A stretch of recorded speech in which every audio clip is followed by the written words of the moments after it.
But that's why we're awaiting kung ano yung lalabas eksakto sa order. And if there's a need to comment, we will comment. But so far, wala namang changes doon sa July 6 na first trial date. Dun sa comment niyo po, pwede po ba kayong mag-object to anything? Like for example, to certain witnesses or 57 daw po yung witnesses nila. Oo. Well, sa witnesses naman, usually, sa demolisyon ng mga bahay sa lungsod. Nauunawaan naman ng prosekusyon ang nararamdaman ni Andres. Subalit ayon kay House Impeachment Trial spokesperson at Lanao del Sur 1st District Representative Ayan na yung spokesperson, nadagdagan. Ka-teammate pa rin niya. No, gobyerno, hindi lang isa yan, ha? Tapos meron pang tagangaw-ngaw, bago. O hindi lang din isa. Daming uubusin sa kaban ng bayan. Yes. Magandang hapon muli sa ating mga kasama. Nandito na naman tayo si Kuya Goods. Nagbabalik. At syempre, kung di ka pa nakasubscribe, subscribe na lang po at hit mo na rin yung bell para lagi kang updated sa ating mga video. Galit na galit ho yung mga na-recruit, ha? 100 na lang ang inistapa pa. Hindi lang ho inistapa, ginutom pa. Kawawa ho yung nananahimik sa bahay. Nakagustuhan lang ho kumita ng pera, pambili ng bigas. Oo, pinagsamantalahan pa ng mga organizer. Wow. Pasok na tayo, pasadahan na natin. Bakit nagdagdag ho ata ng private prosecutor itong prosecution team? Takot na ho ba kayo?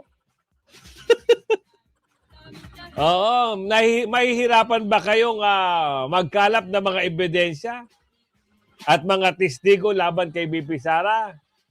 Yan ang aalamin natin. Pero bago ang lahat, pumindot ka na at sa dulo ng ating video, yung shoutout segment natin. Andiyan po yung join button na, pindot na. Yan na. Nakakatuwa itong mga usapin ngayon. Sa kagustuhan talaga nila, na umusad ang impeachment, actually nausad na eh. Tapos na ho yung markings, tapos na ho yung pre-trial, at aabante na sa trial. So ngayon, sa takot ng mga drobo, nagpa-presscon. Nagdagdag ho sila ng private prosecutor, hindi lang yan.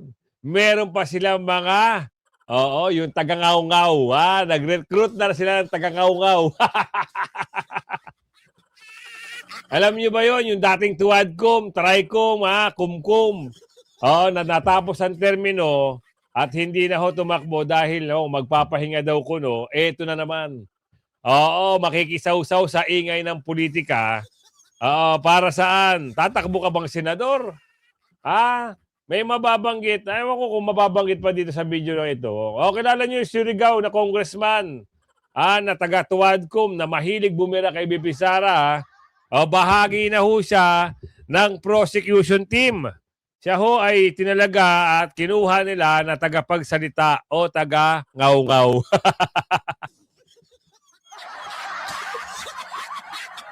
Kilala nyo? At ito pa impeachment trial versus BP Sara, inaasahan kong tatagal ng 7 hanggang 8 buwan. Wow, tagal. Akala ko ba forthwith? Akala ko ba kailangan madaliin? Kung halimbawa magsisimula July next week, July 6, August, September, October, November, December, January, February, kasagsaga na ho ng kasagsaga na ho yan. Ng alam niyo naman, gagapangin na yung patungkol sa eleksyon na yun. Alam niyo naman, preparasyon pa lang, 1 taon. Hindi lang 1 taon, buong termino, preparado na sila. Kaya nga ito, pinapabagsak si BP Sara dahil hindi nila kakayanin, kung sila lang ang magtatakbuhan dahil wala ho ipantatapot kay BP Sara. Ngayon, nakakabalita tayo, magtatandem daw, nako. Meron daw, pero meron, lang to, parang nakikita ko lang sa mga post. Taga Bicol, tsaka si Bombom, tandem. At virus, hindi ko pa kumpirmado kasi nababalita. Meron hong nagsasabi, nisip po na tayo si virus ay may katandem na. Hindi ko muna papangalanan. Baka sabihin nila, pinapangunahan ko sila. Kahit mag-tandem-tandem pa kayo, wala ho kayong mapapala.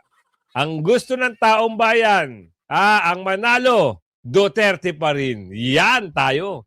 Kaya ito na, mga nag-iiyakan dahil daw, meron silang kinuhang private prosecutor at mga taga-ngaw-ngaw. Kailangan nila yan eh. Para saan? Siyempre alam nyo na, may taga-sira sa Duterte at meron dagdag na magtatrabaho para i-prosecute si BP Sara. Pero no. Nagkakamali kayo. Kahit siraan nyo na siraan si BP Sara, mabango ang pangalan ng mga Duterte. Good morning po. Hello po. Haji Kaaminyo po from Brigada News FM. First off, may statement po or in an interview, sabi po ni Senate President Win Gatchalian that yung impeachment trial could last up to 7 or 8 months. Sa palagay po ninyo, although you've requested already na at least 62 trial dates no para po sa presentation ng mga witnesses ng evidence, but sa palagay po ninyo yung 7 to 8 months na yun, mahaba po ba yun or sakto lang po ba yun? What are your thoughts po on the estimated timeline? First of all, talagang estimate lang po yan. Hindi po tayo makakasiguro gaano talaga to tatagal. 7 months ba or less than 7 months? Kasi even if linatag na natin yung ilan ang mga witnesses on both sides at i-reflect nga yan po sa pre-trial order na inaasahan na ipapalabas ngayon ng ng impeachment court ay Tutuluro na si ate Hindi nila alam kung kailan matatapos. 7 to 8 months. Wow, paldo na naman. Ubos ang pondo ng bansa. Grabe, no? Ang hirap. Ganyan talaga. Kailangan mo munang pumaldo. Sipin nyo mantakin nyo mabuti. Gagawin nila na 7 to 8 months. Magkano per hearing? Magkano ang gagastosin dyan? Yung nga lang nagka-problema sa Senado, meron hong naubos na 700 million daw kuno na sinasabi nila na sinisi nila kay Senator Alan Peter Cayetano. Ilang araw lang yun. Yun ang sabi. Paano ko pa 7 to 8 months? Hindi, ang ibig ko sabihin, hindi naman natin paniniwalaan yung 700 million na binibintang, what more pa? Diba? Isipin nyo, 7 to 8 months. Naku, parang ganito rin yan. Nung umupo ng Blue Ribbon Chair, itong si Pink. Diba sabi, 700 million? Hindi, 700 billion. Ang naubos sa Kabanang Bayan. Di paldo. Bakit pa kayo kukuha ng private prosecutor? Nangangatog na ba kayo dahil hindi nyo kaya at wala kayong mahagila na makatestigo at ebidensya na ipupukol nyo na naman dito sa mga Duterte? Actually umatras na si Andres, yung dating sheriff, ni sinapok na BP Sara. Umatras na sino ipapalit nila? Si Madriaga? Hindi na pwede si Madriaga kasi yung testimony ni Madriaga, hindi ko kinatigan. Hindi nga napaniwalaan ng taong bayan maghahanap na naman sila.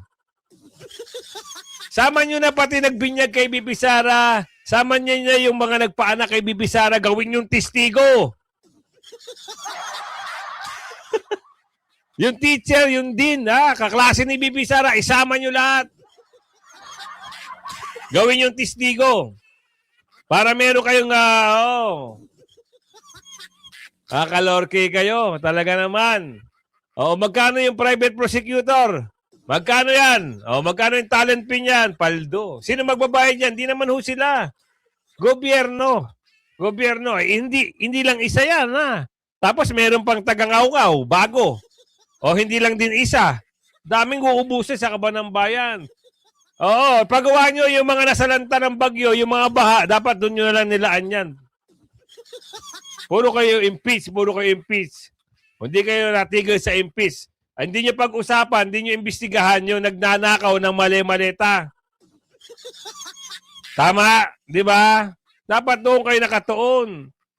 Oh, tigilan nyo na yung impeachment. Ha? O, lipat na yun ng pelikula. Ang title, Paano Mahuhuli ang Mandurobo. Oh, yun ang title. Oh, tuloy mo pa. Hindi po talaga yan sa developments ng kaso. Kasi hindi naman po ibig sabihin na lahat ng mga linista by both prosecution and defense ay talagang ipipresenta. Oh, kita nyo na. Di nag-aaksaya lang kayo ng panahon. Hindi naman pala kung ano sinabi niya, ay lahat may ipipresenta. O mamimili lang kayo kung pwede, yung maaasahan lang ba? Kagaya kay Madriaga, yun lang ba? Tatanong lang ho kami Oh. Ang hirap sa impeachment trial ni BP Sara, inaasahan tatagal. Talagang tatagal. Kasi nga, kailangan pumaldo, sabi ni Aling Ledesma, sa kanyang panaginip.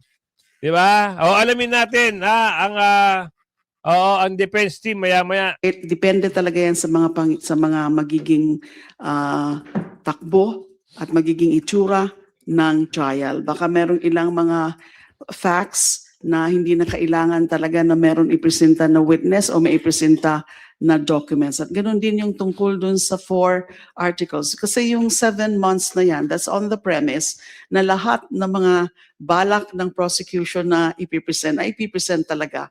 At lahat na articles of impeachment, yung 4 na yan, ay ipoprove o i-develop ng prosecution. Pwede rin po I-develop, ipoprove. Paano kung hindi mapatunayan? Nagtatanong lang ho kami. Paano kung halimbawa yung isang article na pinail? Oo, yung pinail mo na lang. Hindi ma-approve at ma-dismiss. Pwede ho bang sabihan ka ng taong bayan na, ikaw naman ang kasunod na kasuhan ni BP Sara? Pwede ho ba yun? Nagtatanong ho lang kami Huwag niyo mamasamain. Kasi hindi na kayo tumigil mula noon hanggang ngayon dito sa impeachment. Samantalang malinaw naman. Kahit kayo, alam nyo sa bagay, nababalita no? 18 Marines na nagsalita O nga naman, siyempre parang oyabab lang yan. Natapalan. Wala iba nakatingin, diretso. Yung mata dito, wala na, diretso. Parang nakapikit lang. Hindi, kasi talaga, Kuya Goods, ang mangyayari dyan, hindi nila pag-aaksaya ng panahon, yung flood control, kasi nga, nababalita sila. Di ba? Sila ngayon yung hot seat patungkol dito sa 18 Marines. Paano iimbestigahan? Ngayon nga, meron ba kayo balita? Nagtataka tayo, ang ingay ng Senate President nila kuno, samantalang ang tanong ng taong bayan, Senate President, kailan nyo pa iimbestigahan yung sa Blue Ribbon yung flood control? Di ba? Yun ang tanong Ang ingay nito ni Sherwin Gatchalian daw, sabi ni Aling Ledesma, ingay sa social media, pero wala silang sinasabi kung kailan nila pa iimbestigahan sa Blue Ribbon yung flood control. Inside Defense Strategy, Attorney Michael Powa, ito ang kanyang mensahe at paliwanag dito sa gaganaping estratehiya patungkol sa depensa. Alamin natin. Given to later on. I will Now, try. from the defendant's perspective, Attorney Poa, what should the public expect from the impeachment trial that will start next week, July 6, if I'm not mistaken? Yeah. Well, the part of the defense, of course, ang isang hangarin natin is really maipaliwanag sa public kung ano ba yung proseso. Because we keep on talking about, we have to go through the process, appropriate forum, etc. So I think it's very important, aside from, of course, the legal side of things, is that on a daily basis, we are also able to explain to the public kung anong naganap. Diba? Kasi kung hindi nila maintindihan, because, in a court setting, things tend to be a bit technical. Yes. So I think it's very important. But on the part of the defense, we've been preparing for this for over a year now. In fact, may naunang impeachment complaints last year. Yes. And we were ready to go to trial then. And we're ready to go to trial now. So sa atin, siguro kailangan maintindihan din ng publiko, it's good that you asked that question, that the first to present their evidence would be the prosecution. Yes. So tayo, we're hoping that the public would be patient enough to also wait para sa ebidensya naman ng defense. Ano po ba talaga yung process? So ang next po natapos na po yung pre-trial conference last week. Yes. Nag-marking of the evidence. And then, may inaabangan pong pre-trial order. Yes, and I think the pretrial order is supposed to be issued today. Today, tomorrow. The last time I checked, I think it was supposed to be today. Once that pretrial order is issued, it's supposed to basically encapsulate whatever happened in pretrial. We will be given time to comment on whatever is in that order. So hopefully, if we get it today, we'll be able to comment. Kasi maraming mga nangyari din naman ng pre-trial. Ayan ah. Oh. Ngayon, pre-trial. Tapos na ba? Oh, yung marking pala sinasabi natin, yung pre-trial, nag-aantay pa sila ng mga, yung mga advice o yung mga, ano ba tawag, mga dokumento para simulan ng pre-trial. Hindi pa pala tapos ang pre-trial marking. That's Hindi. Tama ba? Tapos na ba? But that's why we're awaiting kung ano yung lalabas eksakto sa order. And if there's a need to comment, we will comment. But so far, wala namang changes doon sa July 6 na first trial date. Dun sa comment niyo po, pwede po ba kayong mag-object to anything? Like for example, to certain witnesses or 57 daw po yung witnesses nila. Oo. Well, sa witnesses naman, usually you don't object until the time that the witnesses are being... Tapos na yung pre-trial. Hindi kasi nila nila-live eh. Sorry ah. Tapos na ang pre-trial conference laban kay Vice President. Formal itong nagtapos noong June 25. Oh, yun. Tapos na ha. Tapos na rin ang marking kung ano-ano. So inaabangan na lang yung trial. Oh, liliwanagin natin. Tapos na ha. Oo.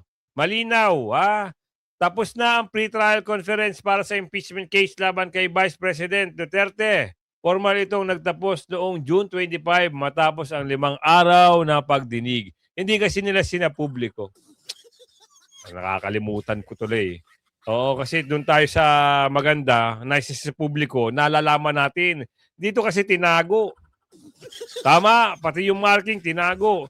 Hiling lang natin, sana sa trial, sa publiko nila, i-live nila.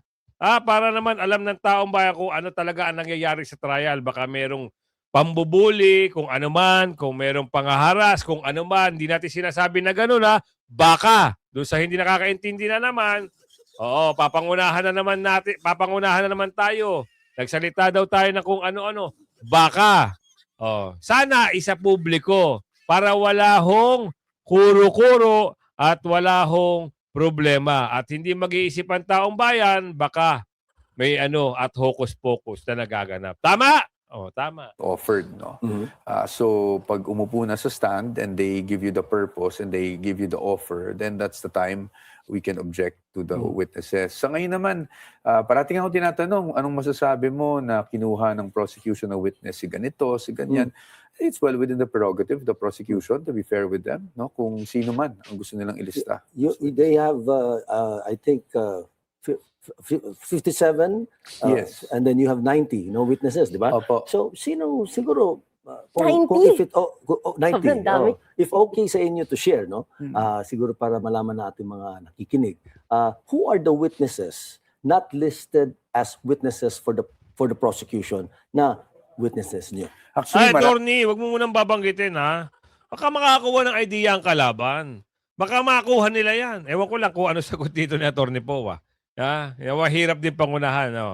Tuloy. kami sa witnesses namin ay sinasabi nga nila we're mirroring their witnesses, no? But I the other day during a press con, I took exception to that because we're not mirroring because sabay lang kaming nagbigay ng pre-trial brief, no? Yes. Namin. So it's not as if we copied it. But most are similar to their witnesses. Syempre, yung mga nakita nyo na lumabas sa Committee on Justice. No? Now, we left out kasi certain witnesses, especially their names, for Yan. security reasons. No? So, maaring doon... Good job, Attorney. Good job, Huwag mong babanggitin. Baka yung kampo ay nanonood, makakuha sila ng point. O makakuha sila ng hint. Na pwede nilang gapangin at makakuha nila sa mali-maleta. Daw di umano. Buti na lang magaling yung abogado ni Bibi Sara. Di ba? Gagawan niya muna, isa-segue niya muna. Tapos, hindi natin pwede sabihin. Kwentuhan na muna tayo dito. Nagkakaiba yung mga witnesses namin. But I cannot share their names for security purposes. Yun! And that's part and parcel of yung guidelines na binigay sa amin sa pre-trial conference. No? Ganyan ang mga abogado, hindi yung ibang abugaga. Oo, gustong paaminin. Alam niyo ba yon yung kulot-kulot, yung buhok, yung may salamin, na mahilig pumunta sa kalsada at magngangaw-ngaw. Gusto ba naman paaminin, dito sa markings pa lang, gusto niyang sabihin at paaminin kung sino-sino raw yung mga witnesses. Wow!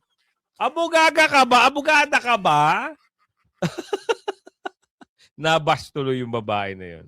Tuloy. Pwede kaming hindi i-name yung witnesses for as long as we state the purpose, kung ano yung purpose nila for being. No? What do you put, John Doe? What do you put? No, in we the- just say like 5 witnesses from, for example, the Office of the President, or 5 witnesses number from lang, DepEd, parang- for example, to prove certain allegations, or to disprove certain allegations to prosecution. Yung gano'n ang ginagawa natin. Ngayon, yan naman allowed. Na-mention nyo, 90 witnesses. But I think we all know naman na it will depend pa rin kung ilan yung represent namin. Depende sa kasong maisagawa ng prosecution. No? It will depend on how the prosecution presents their evidence, and we will have to react accordingly. Attorney Wala, yung mga prosecution na yan, talagang ang target niyan, pabagsakin si BP Sara. Walang ibang yung intensyon. Yung sasabihin nila, prove the evidence, papatunayan sa hukuman o sa trial. Hindi yun ang gusto nila eh. Ang gusto nila, pabagsakin ang mga Duterte, pabagsakin si BP Sara. Buti na lang, hindi ho mangmang ang mga abogado o yung defensive ni BP Sara para magoyo ng mga durobo na ito. Nakakahiya. Ngayon, mas nakakahiya sila kasi mismo yung sheriff na kinuha nilang testigo, hindi na ho at wala nang kagustuhan na tumistigo. Pakialam ko sa inyo, yun ang banat. Hindi, isipin nyo nananahimik ako dito, wala akong problema. Gagawan ka ng problema na itong mga prosecution team, gagawin kang witness.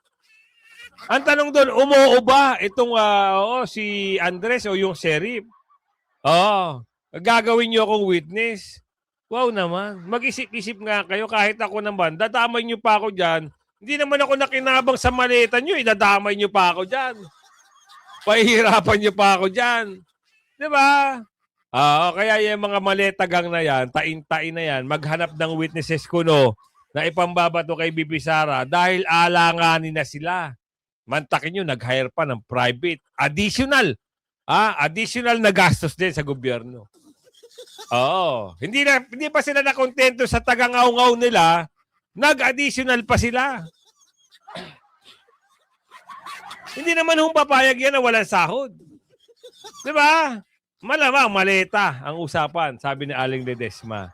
Tuloy natin tungkol ito kay Sheriff. Tawagan ang dating Davao City Court Sheriff na si Abe Andres matapos makumpirmang kabilang siya sa nais ng House Prosecution Team na maisalang bilang testigo sa impeachment trial kay Vice President Sara Duterte.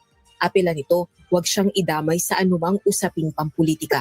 Anya, simula pa noon, naninindigan nitong hindi na magbigay ng anumang komento hinggil sa insidenteng naganap ng siya pa ay nanunungkulan bilang Sheriff 4 ng Regional Trial Court. Si Andres, ang court sheriff na sinuntok ni VP Duterte nang ito pa ang alkalde ng Davao City sa kasagsagan ng kaguluhan sa demolisyon ng mga bahay sa lungsod. Nauunawaan naman ng prosekusyon ang nararamdaman ni Andres. Subalit ayon kay House Impeachment Trial spokesperson at Lanao del Sur 1st District Representative Ayan na yung spokesperson, nadagdagan. Ka-teammate pa rin niya. Yung nasa Tuadcom, Tricom, magiging kasapi na naman nila. Hindi ko lang alam kung ilan pa, basta nakabalita tayo, taga Surigao, kasali sa spokesperson. Wala ba dyan si yung maingay na taga Iloilo? Yung maliit. Yung nang-agaw ng hopya. Hindi nyo sinama. Dapat sinama nyo para medyo umaate-kabo.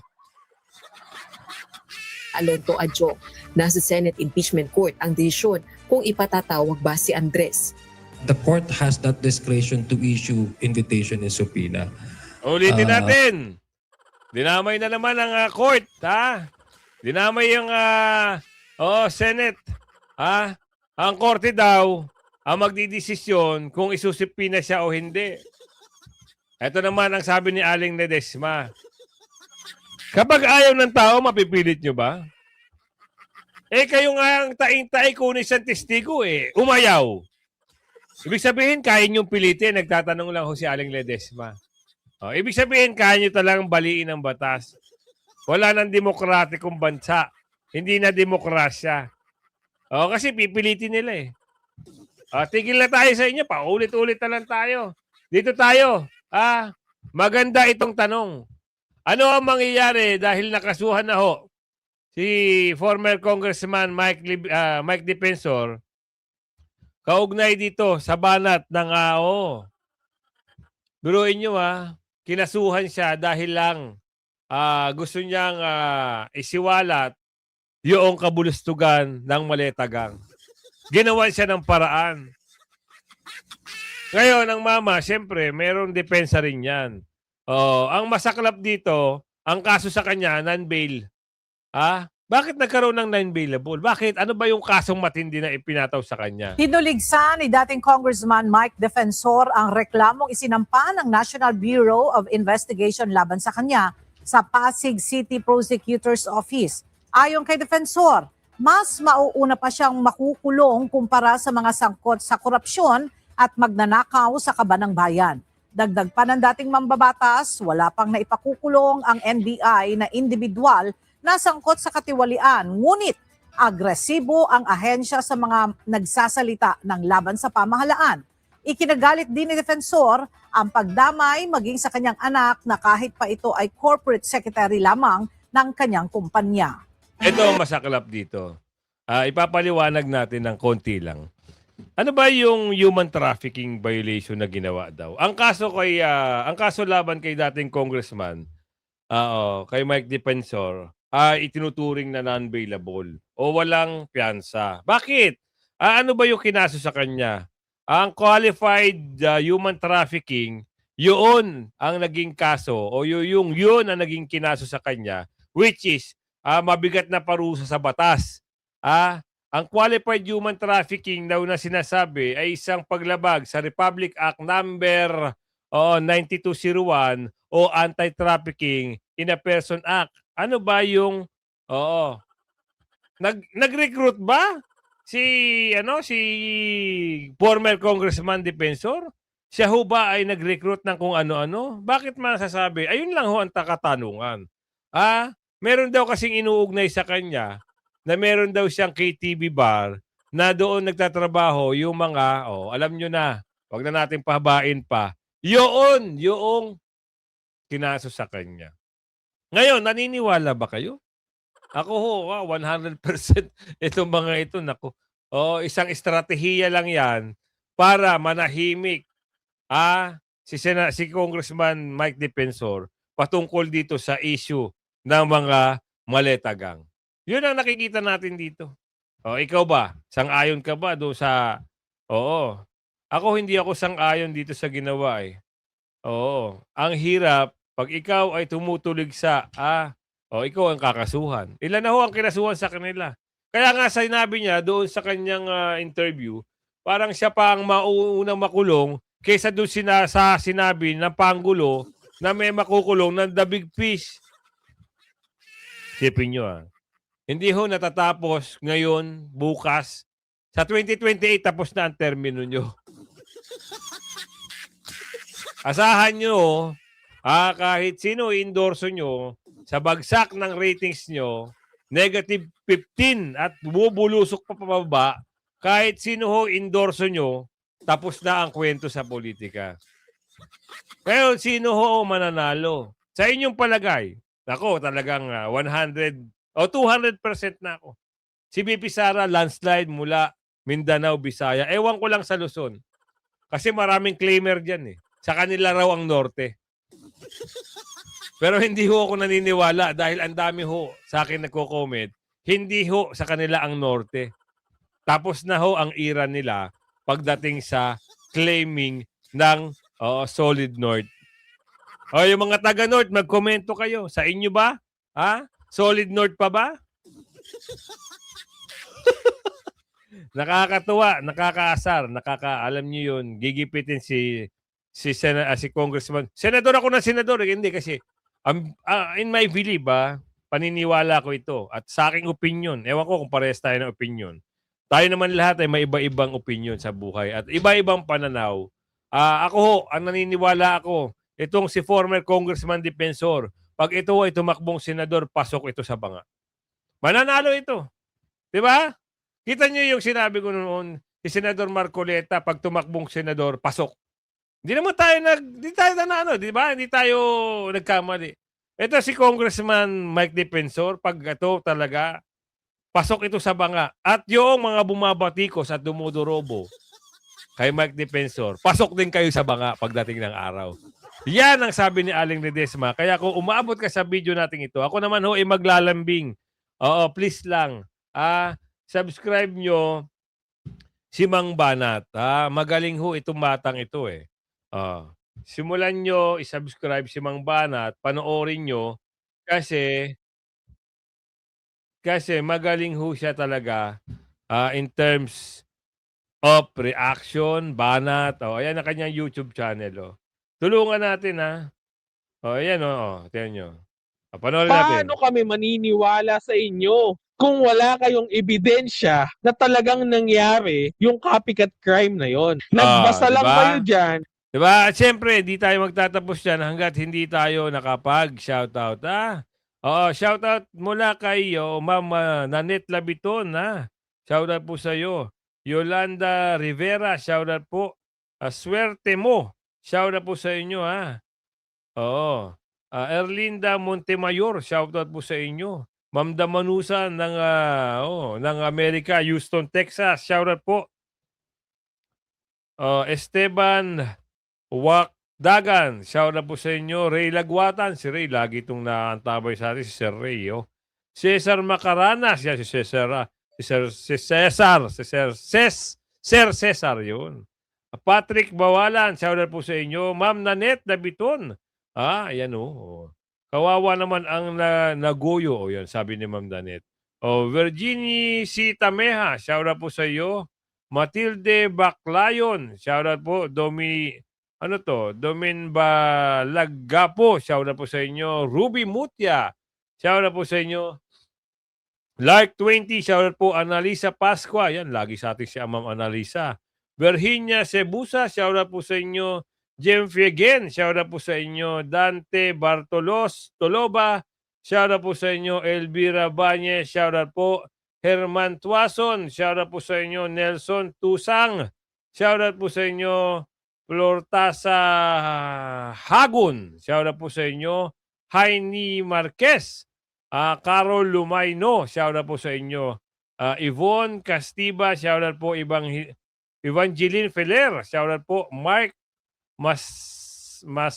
Masestatoy, shoutout po sa inyo. Darlene Navino, shoutout po sa iyo. Melita Nares, shoutout po. June Larcon. June Aralarcon, shoutout po sa inyo. Hamilia 278, shoutout po. Dominador Andres, shoutout po. Dalodoy Tirato, shoutout po sa iyo. Armando Bugatal, shoutout po. Ablasa Jomerlon, shoutout po sa inyo. Go High Speed, shoutout po. Malu, Hermino, shoutout po sa inyo. Ma'am Malu Survivor Mix Club, shoutout po. Analisa Pascua, Mona Quizon, Elisa May, shoutout po sa inyo. Lilibet Balyo, shoutout po. Bohica, shoutout po. Endaya Salvador, shoutout po sa iyo. Nora Banudan, shoutout po sa iyo. Isabalita Villones, shoutout po. Nyolido Cabanda, shoutout po sa inyo. Marifetan, shoutout po. Todiga, sino to? Todiga Seran, shoutout po sa inyo.